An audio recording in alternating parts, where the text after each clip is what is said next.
Oke. Assalamualaikum warahmatullahi wabarakatuh. Kami dari kelompok yang akan membahas mengenai fenomena desain, yaitu tentang pro kontra rencana kemasan rokok standar.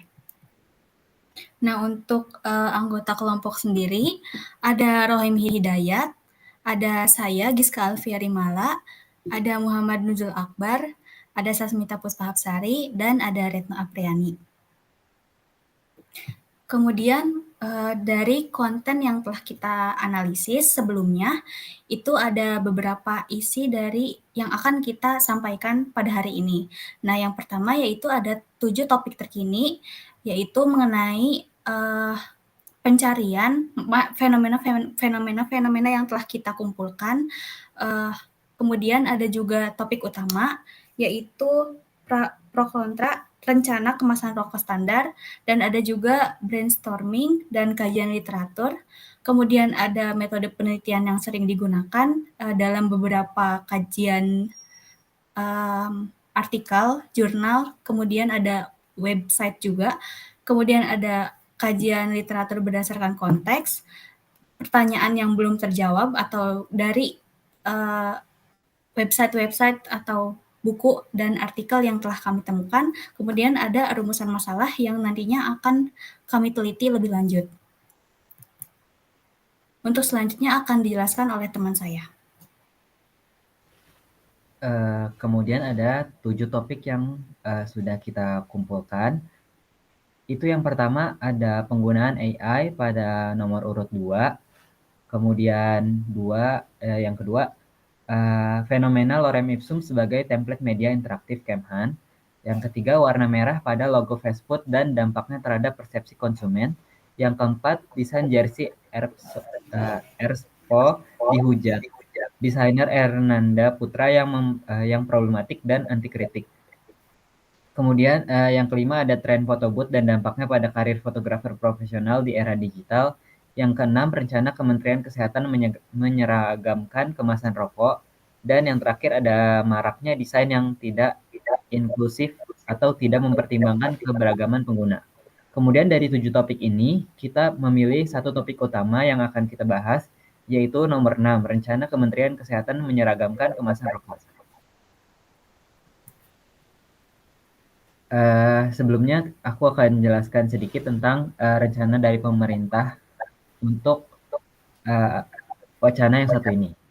Jadi Kementerian Kesehatan kini sedang menyiapkan rencana Peraturan Menteri Kesehatan atau RPMK tentang pengamanan produk tembakau dan rokok elektronik.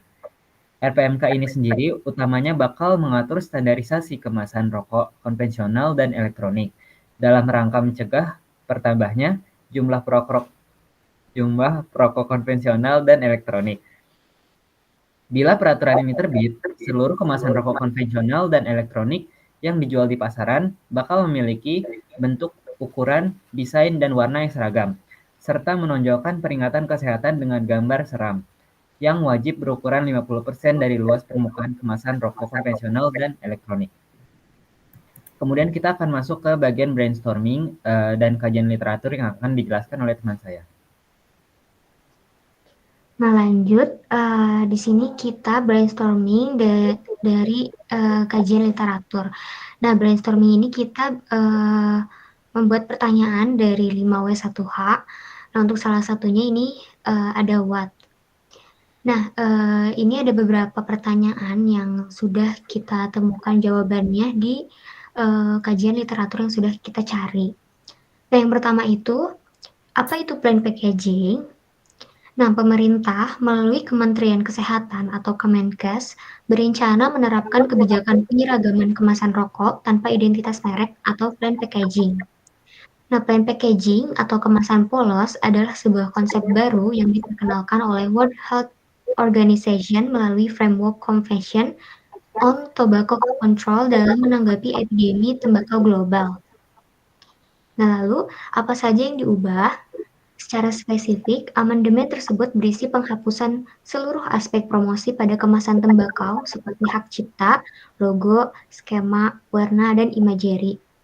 Nah, adanya kebijakan kemasan dalam hal ukuran huruf dan peletakan teks, serta tetap mempertahankan kewajiban pencantuman peringatan kesehatan. Lalu, apa dampak dari plain packaging ini? Nah, penelitian menunjukkan bahwa kemasan polos dapat mengurangi minat perokok pemula. Misalnya, di Australia, setelah penerapan kebijakan ini pada tahun 2012, terjadi penurunan prevalensi perokok aktif dari 15,1% pada tahun 2010 menjadi 12,8% pada tahun 2013. Lalu selain itu, usia inisial merokok meningkat dari 15,4 tahun menjadi hampir 16 tahun. Penerapan kebijakan kemasan polos tidak hanya berdampak pada industri rokok, tetapi juga pada sektor terkait lainnya seperti industri kemasan kertas, tembakau, dan cengkeh. Dampak ekonomi dari kebijakan ini diperkirakan mengalami penurunan sekitar 182,2 triliun. Selanjutnya akan dijelaskan oleh teman saya. Kemudian untuk kajian yang menjawab pertanyaan WHERE, pertama, Organisasi Kesehatan Dunia atau WHO memperkenalkan Framework Convention on Tobacco Control atau FCTC, yakni sebuah perjanjian internasional yang bertujuan untuk mengendalikan penggunaan tembakau. Australia sendiri menjadi pelopor dalam penerapan kebijakan kemasan polos atau plain packaging. Di Ukraina, Honduras, Republika Dominika, Kuba, dan Indonesia menentang kebijakan Tobacco Plain Packaging Bill dan menganggap bahwa kebijakan ini akan membawa dampak yang kurang baik bagi negara yang mengekspor tembakau. Di Kudus, Indonesia, banyak perusahaan dan pabrik sigaret kretek bermunculan di sini. Dalam menghadapi persaingan pasar, faktor sosial budaya pun turut berpengaruh pada visual kemasan sigaret, terutama pemilihan warna dan ilustrasi yang digunakan. Apabila kebijakan kemasan rokok polos diterapkan di Indonesia, daerah Jawa Timur sebagai penghasil tembakau terbesar akan menerima dampak besar dan penurunan ekonomi. Lanjut. Untuk kajian yang menjawab pertanyaan WEN, pertama, pada Desember 2012, kebijakan kemasan polos tembakau pertama kali diresmikan oleh Australia melalui Tobacco Plain Packaging Act 2011. Pada 24 Juni 2014, seluruh bungkus rokok berubah dengan menyertakan gambar seram, yakni peringatan kesehatan seperti gambar paru-paru yang rusak akibat rokok, gambar asap rokok berbentuk tengkorak, serta gambar kanker mulut dan tenggorokan. Pada tahun 1916, banyak perusahaan dan pabrik sigaret kretek bermunculan di Kudus dengan berbagai macam merek serta identitas brand mereka guna bersaing di pasaran. Selanjutnya akan dijelaskan oleh teman saya.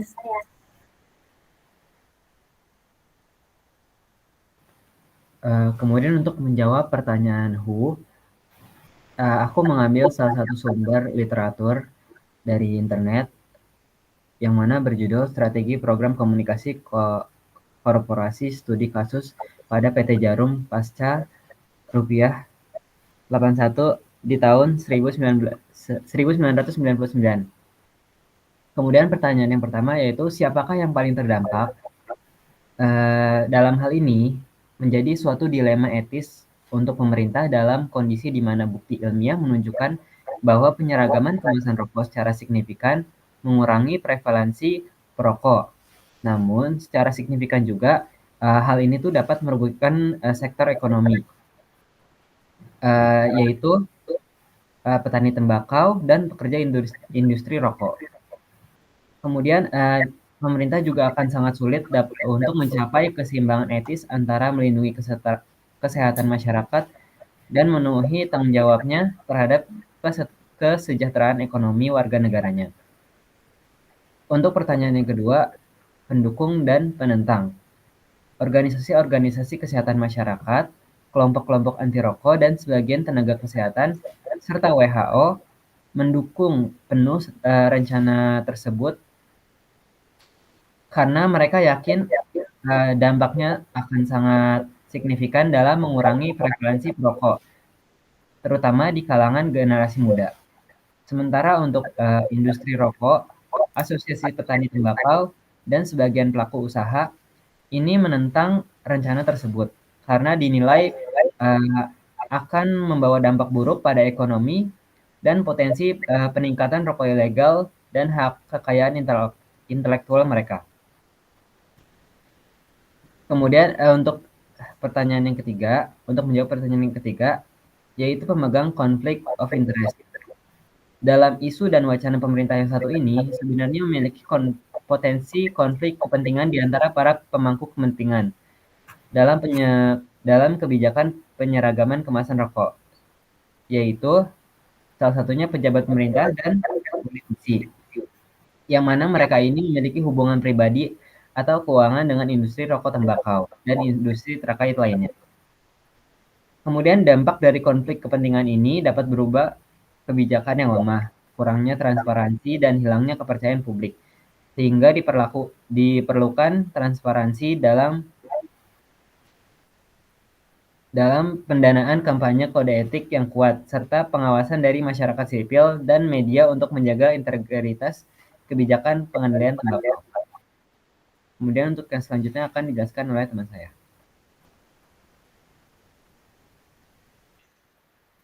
Ya, selanjutnya saya akan menjelaskan terkait brainstorming pertanyaan why.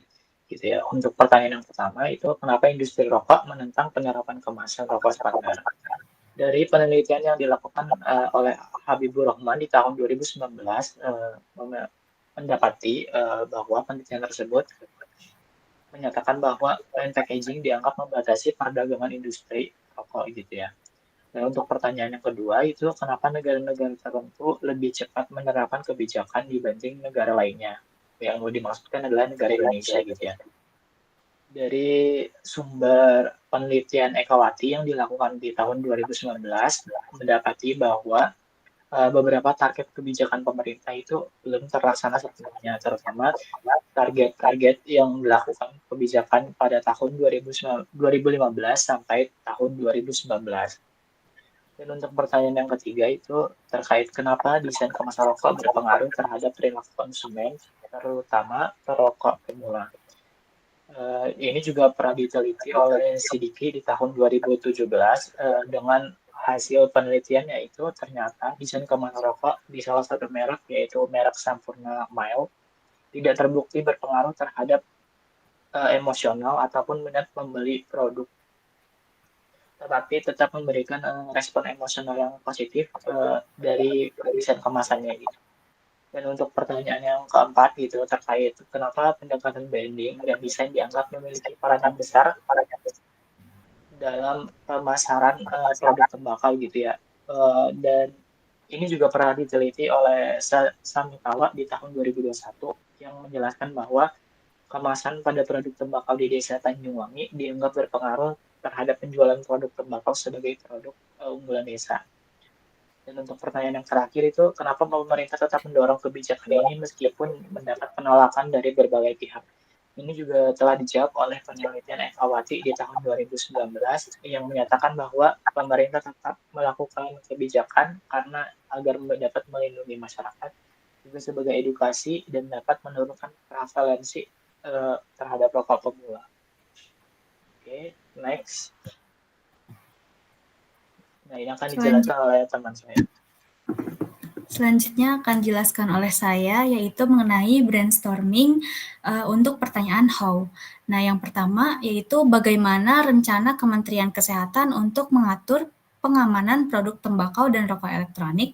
Nah, dari RPMK ini utamanya akan mengatur standarisasi kemasan rokok konvensional dan elektronik, termasuk dalam hal bentuk dan desain, pengguna gambar dan tulisan, serta larangan pencantuman informasi menyesatkan di kemasan.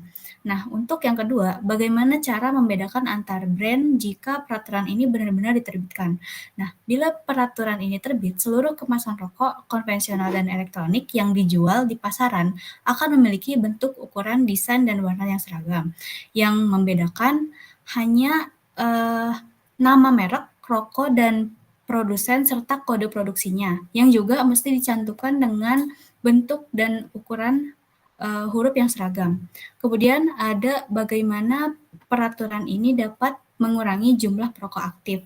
Nah, peraturan baru ini berusaha untuk menyamaratakan semua kemasan rokok, memiliki desain, ukuran, dan warna yang seragam, melarang perusahaan rokok untuk menggunakan identitas mereka seperti logo, warna, atau tipografi yang ditonjolkan pada kemasan adalah gambar peringatan kesehatan dan mengingatkan konsumen tentang bahaya merokok.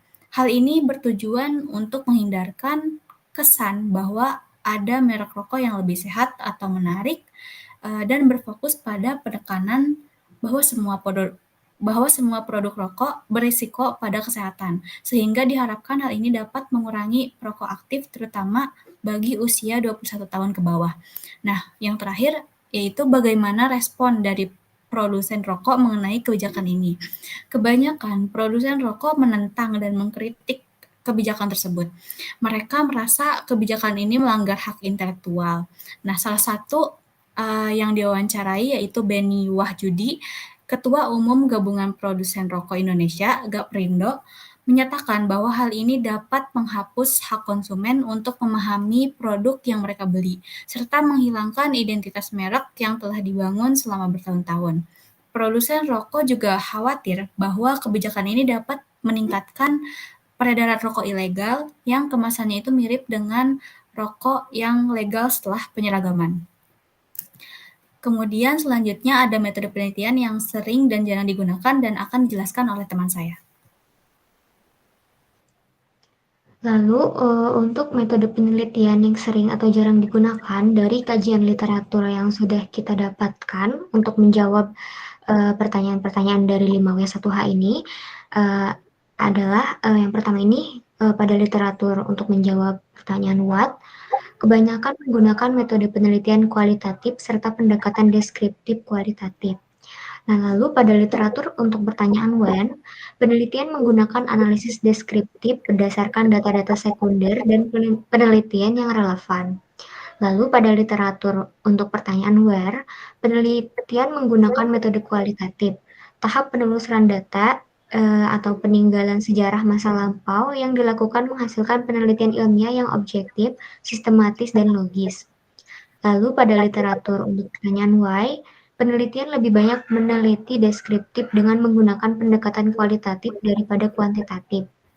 Nah, lalu dalam literatur untuk pertanyaan who, penelitian akan bersifat kualitatif yang mendalam karena berfokus pada interpretasi bahasa serta kualitas hubungan antar pelaku dan makna sosial di dalamnya.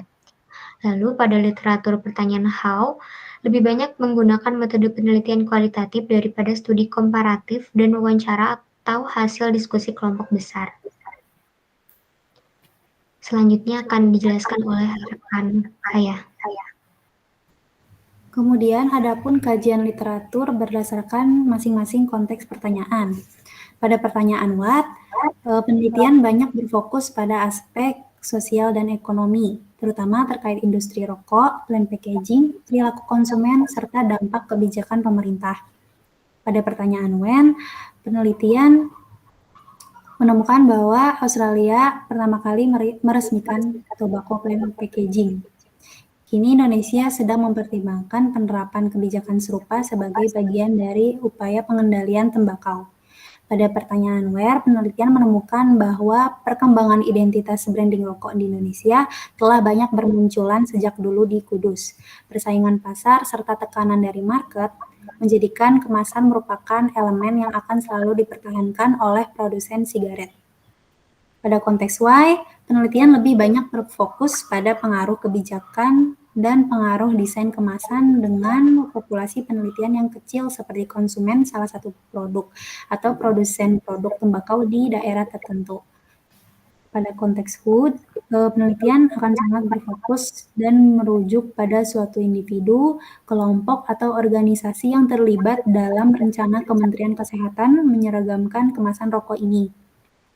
Terakhir, pada konteks how, penelitian menjelaskan bagaimana Kementerian Kesehatan Indonesia mengatur pengamanan produk tembakau dan rokok elektronik melalui penyamarataan desain yang terdiri dari nama merek, produsen, peringatan gambar kesehatan 50%, tanpa logo atau identitas.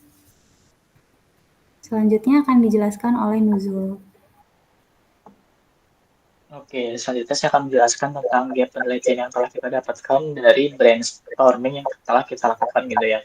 Untuk dari brainstorming pertanyaan what, kita mendapati bahwa ternyata kurangnya pendekatan empiris terhadap efektivitas pesan visual pada kemasan rokok. Jadi gap penelitiannya adalah minimnya kajian tentang respon audiens tentang plain packaging ini. Terkait pertanyaan when kebijakan kemasan polos tembakau pertama kali diresmikan di Australia melalui tobacco plain packaging di tahun 2011 gitu ya. Dan untuk gap penelitiannya sendiri itu Indonesia telah mempertimbangkan kebijakan packaging tapi belum ada studi yang secara spesifik menemukan kapan waktu yang paling efektif untuk menerapkan kebijakan tersebut. Dan untuk pertanyaan why, beberapa penelitian hanya berfokus pada populasi kecil seperti konsumen merek tertentu atau produsen di daerah tertentu, sehingga perlu adanya penelitian terhadap pengaruh daripada merek lain gitu ya, atau pengaruh di daerah lain. Dan untuk penelitian di pertanyaan where itu di Singapura kebijakan pengendalian tembakau maupun kebijakan label serta larangan misleading descriptor tidak signifikan berpengaruh negatif bagi konsumen rokok gitu ya. Dan gap penelitiannya yang kita dapatkan adalah kebijakan packaging jika diterapkan di Indonesia apakah signifikan, dapat berpengaruh positif dan mempengaruhi tingkat ekspor dalam negeri gitu. Dan untuk pertanyaan aku, banyak penelitian cenderung berfokus pada aktor makro seperti pemerintah, industri rokok, dan organisasi besar. Namun gap penelitiannya itu sangat jarang gitu. Ada penelitian yang membahas tentang pengaruh dari aktor mikro seperti individu atau pengaruh lokal, komunitas online, dan lain-lain gitu. Dan untuk gap penelitian di pertanyaan how, belum ada data empiris mengenai kesadaran orang tua rokok lama tentang larangan menyuruh anak di bawah umur untuk membeli rokok, serta belum adanya penelitian yang membahas tentang kesadaran pedagang warung di daerah pelosok mengenai larangan menjual rokok pada anak meskipun pembeli bukan untuk dirinya sendiri. Oke, bisa di next. Nah, dari gap penelitian yang telah kita dapatkan gitu ya, rumusan masalah terpilih berdasarkan akses terhadap data, urgensi penelitian, waktu dan sumber daya, serta manfaat penelitian, kita menyimpulkan bahwa beberapa penelitian hanya berfokus pada populasi kecil seperti konsumen merek tertentu atau produsen di daerah tertentu, sehingga perlu adanya penelitian lebih lanjut terhadap pengaruh pada merek lain atau pengaruh di daerah lain dengan populasi yang lebih besar gitu. Jadi rumusan masalah yang telah kita rangkum dan kita dapatkan adalah pengaruh desain kemasan rokok sesuai kebijakan Kementerian Kesehatan terhadap konsumen rokok pada mahasiswa Universitas Pendidikan Indonesia atau generasi Z dengan usia legal. Oke, dan terima kasih. Sekian dari penjelasan kelompok kami. Kami akhiri. Wassalamualaikum warahmatullahi wabarakatuh.